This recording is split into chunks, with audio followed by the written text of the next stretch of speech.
I'm trying to become the greatest manager of all time by completing the Glory Hunter Challenge. So far, we've won 1 trophy. We've got 12 more to win, with just 16 seasons remaining. But with 1 game to go at the end of Season 4, we're level on points with AC Milan, Como and Juventus. Beat Sampdoria, and we're likely to get into the Champions League. Lose and we could miss out altogether.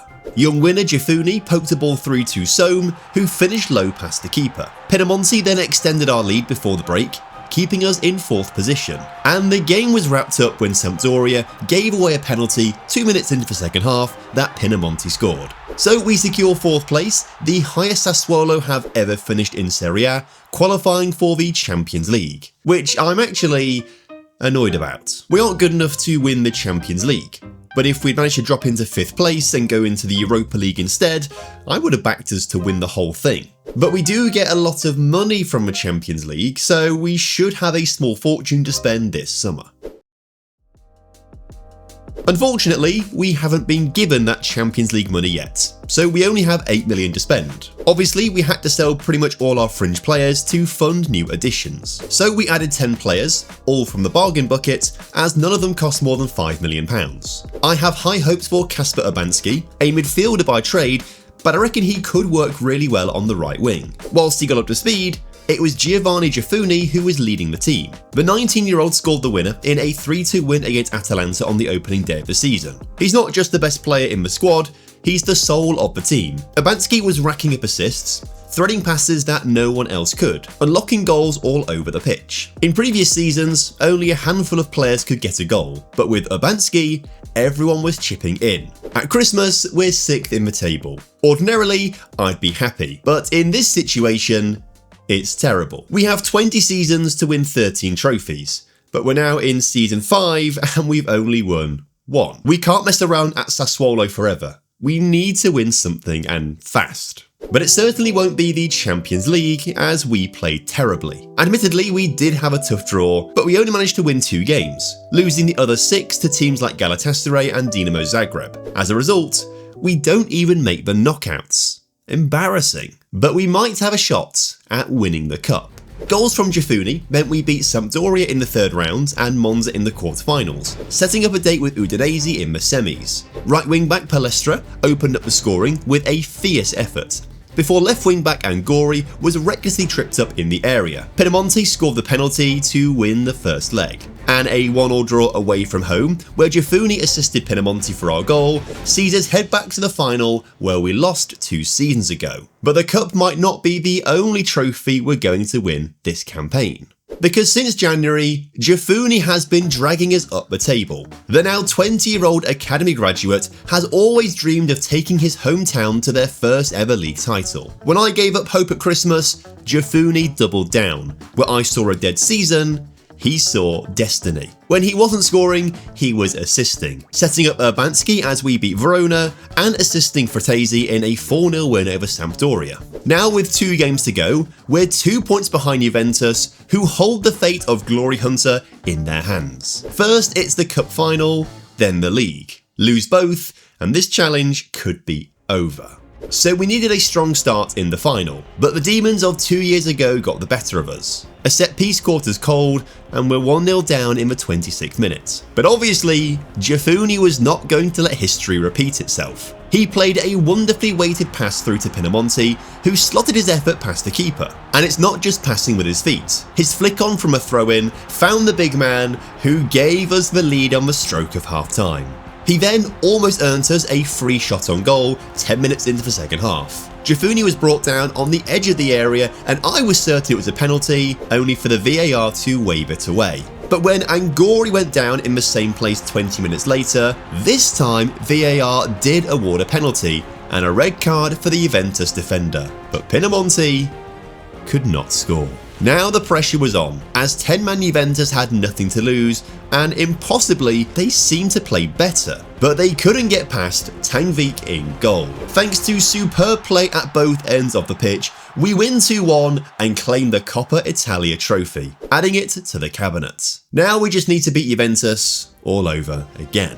The old lady was rattled by our cup win just 4 days earlier though, so it was no surprise when we scored 2 minutes into the match. Then in the second half, Urbanski's ball over the top gave Pinamonti the perfect one-on-one opportunity that he buried. Now we just need to beat bottom of the table Lecce and the title is ours. As a Football Manager player, this is always the match that you fear. Somehow the team rock bottom of the table find a way to beat your side who have not lost in 87 matches. But that won't be happening here. We were ruthless. Motivation was sky high, and from the moment we scored our first goal, we never looked like losing. It looked so unlikely at Christmas, but Giuffuni never lost hope. Against the odds, we lift the Serie A title and add it to the trophy cabinet. So, what do we do now? There's nothing left for us to win in Italy, but we have a winning team and a star in Giuffuni. But there are also no good jobs currently available, especially as Liverpool have already won the trophies that we need, and we can only win each competition with a team who's never won it before. So I think the best course of action is to simply resign. I don't think we can win the Champions League with Sassuolo, so we're going to have to wait for the perfect job to come up in a few months' time. I just really hope that Giuffuni will forgive me and join us again at our next club. The perfect job isn't coming up. In mid-November, the only top-flight job available is Cagliari back in Italy. By mid-December, the Granada job came up, but they're rock bottom of La Liga. And all of a sudden, it's been 7 months since we left Sassuolo. Every week that passes, the chances of completing Glory Hunter get smaller and smaller. But a week later, the Bournemouth job came up, and that's something I can get behind. It wasn't long ago that we beat Bournemouth in the Europa League quarter-final in our first season at Sassuolo. So although they're in the Premier League relegation zone, I think we can turn them around. I applied for the job, and they offered me an interview. They're worried that I've never managed in England before, but given I've just won Serie A and the Bundesliga, I told them my standing in the game is more important to consider. They were then concerned that I've been employed for 7 months, so I charmed them by saying I've been waiting for the right opportunity. But then they dropped a bomb. The club's in financial crisis. So I told them I can handle it. We didn't have much money at Sassuolo, and we pulled off a miracle there. How bad can it really be? And those answers satisfied the Bournemouth hierarchy. They offered me the job, but I might have just made a huge mistake. They weren't lying about being in financial distress. We're £184 million in debt. We've just lost £34 million this month alone, and we're overpaying our wages by £877,000 per week.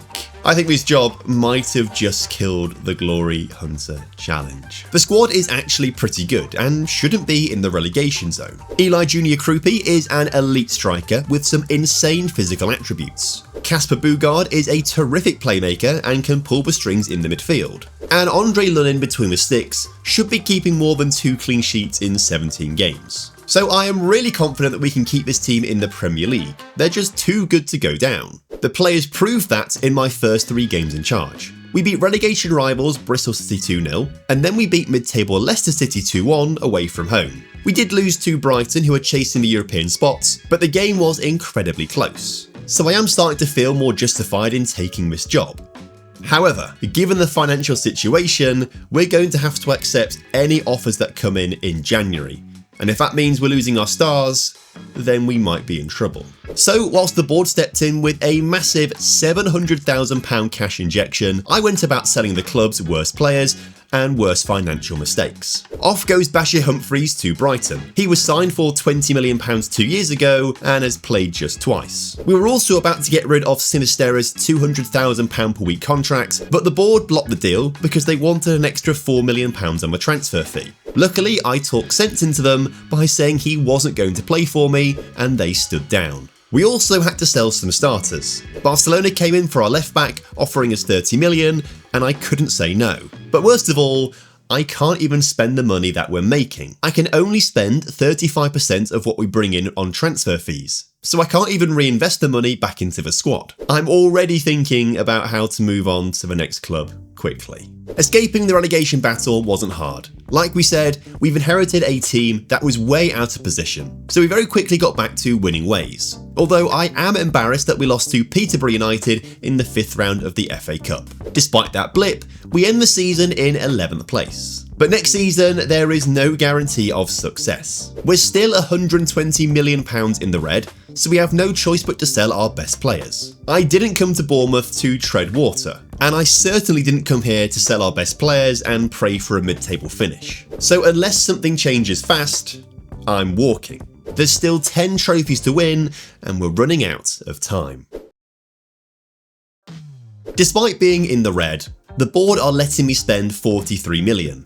But we need more. And remember, for every £1 million that we bring into the club, we can only reinvest £350,000. So we're going to have to sell a lot of players. So I pulled the pin. 181 million in player sales. It wasn't a transfer window, it was a full-blown exodus. The kind of thing that either wins you Manager of the Year or gets me sacked in February. Despite the massive sales, I only spent 63 million on some budget picks and free transfers. But these are my players for my system. There is just one issue though. The one player that I really want isn't available. Last summer, PSG paid Sassuolo 37.5 million for Giovanni Giafuni, and we haven't got the budget for him. So we're going to have to find another way to try and complete my goals of making the Conference League or Europa League and going for a run in the FA Cup. However, we drew 5 of our first 6 games of the season. The only non-draw was a 1-0 win away against Brighton. Europe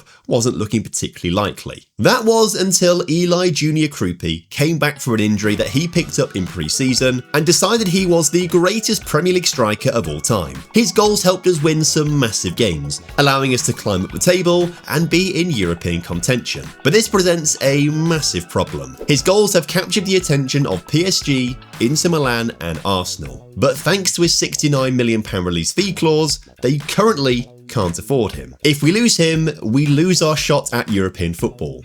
He's got 17 goals in the first half of the season alone. So as he continued to score through January, I was fearing the worst. But the worst never came. The transfer window slammed shut and we still have our talisman. Better still, we're 5th in the table and a spot in the European competition looks increasingly likely. However, after the transfer window shut, things began to unravel.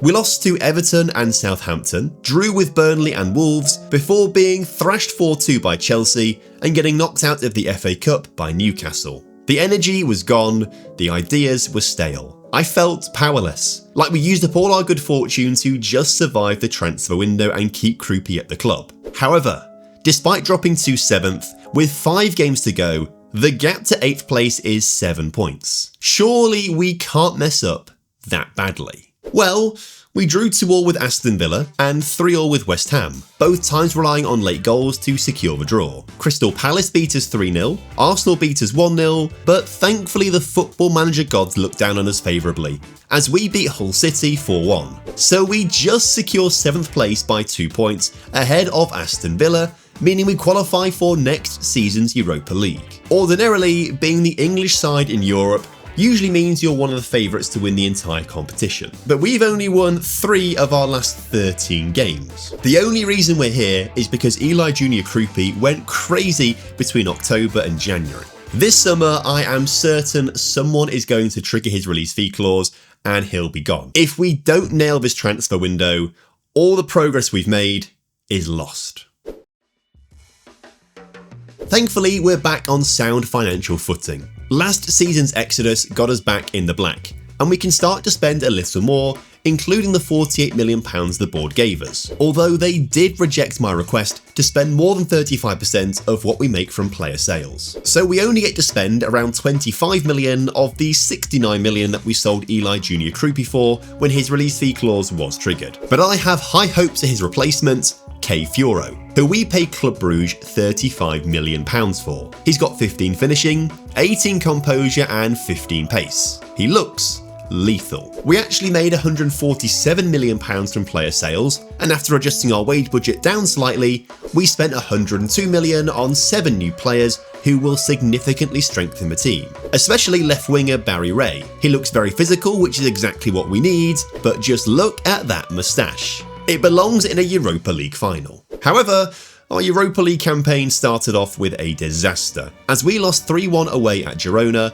and then drew 1-1 with Nice. That's not what champions do. Fortunately, we did recover thanks to our new star striker. Furrow got us going against Viking in a game where we went on to win 6-1. He was then the best player on the pitch in an impressive 2-0 win against AC Milan before scoring the winner in a narrow 2-1 win against Hoffenheim. He also got the goals in our other 3 games as we beat Rakow, Tel Aviv and Red Star Belgrade. So after our poor start, we end up finishing second in the league phase, just ahead of our former team Sassuolo. As a result, we go straight through to the round of 16, where we thrashed Belgian side Genk 5-0 to make the quarterfinals. But this could be the end of the road, as we have to get past Newcastle United. It's going to be a really even game, because only 2 points separate us in the Premier League, as we're both trying to secure a top 4 finish. So there was no surprise when there was only 1 goal in the first leg. Luckily, it was the boy Furrow who grabbed it, slipping away from his marker and finishing with power over the top of the keeper.